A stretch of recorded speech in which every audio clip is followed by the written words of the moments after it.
Guys, andito na naman po kami sa site ngayon. Ipapakita ko lang po sa inyo itong mga pakwan. Ang ganda na ng pakwan, no? Alagang alaga talaga. Ganda na.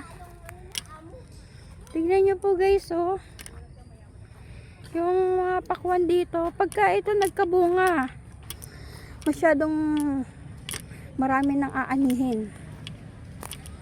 Yan po. Ay! Guys! May bunga na, oh. Ayan, oh. Ayan, oh.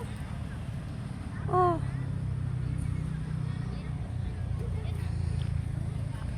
Ayan po. Ay, may bunga, oh.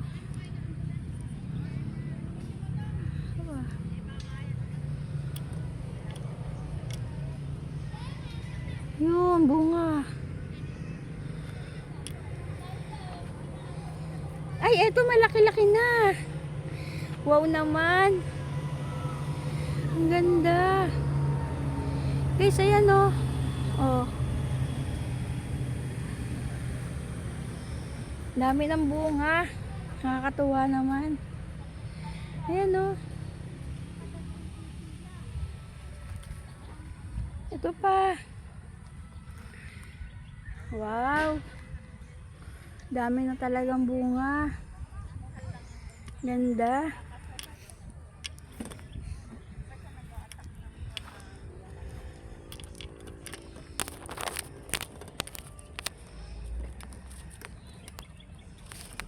Dami, oh. Guys, ang dami pong bunga ng pakwan dito ngayon. Nakakatuwa. Alagang-alaga nila yung pag ano. Ayan po, oh. Ayun, oh. Dami. Ayun, oh. Daming bunga.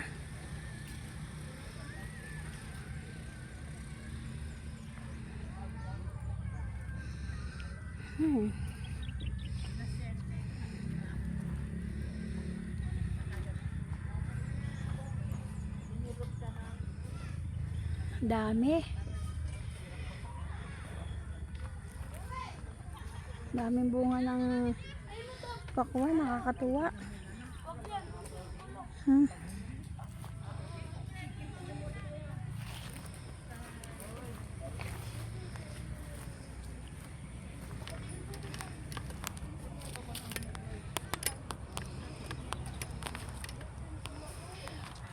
Guys, sana po magbunga pa ng mas marami tong pakwan para po marami pong maani. Ganda po ng bunga. Masyado pong maalagang mabuti. Mga kasama ko po, mga nagsisipag trabaho pa. Ayun. Dami po namin ginagawa ngayon kasi kami lang po yung naka-schedule ngayon. So kahapon lahat po ng mga samahan iba-ibang lugar, pero ngayon po kami lang po yung naka-assign ngayon, Friday. Yung iba po naghakot ng bato, naghanap po ng bato kung saan saan, tapos po yung iba nagpatag po ng lupa, tapos po yung iba ayun nandun nagtatanggal ng mga damo para po maganda po yung taniman namin. Tapos po naglalagay sila ng kawayan. Yan po. Samahan po ng OFW Isda ang Bago. Panoorin po ulit kami sa susunod na araw. Monday po ulit ang sunod namin. So ngayon po Friday, pahinga po ulit bukas. OFW Isda ang Bago. Bye bye po. Thank you for watching, guys.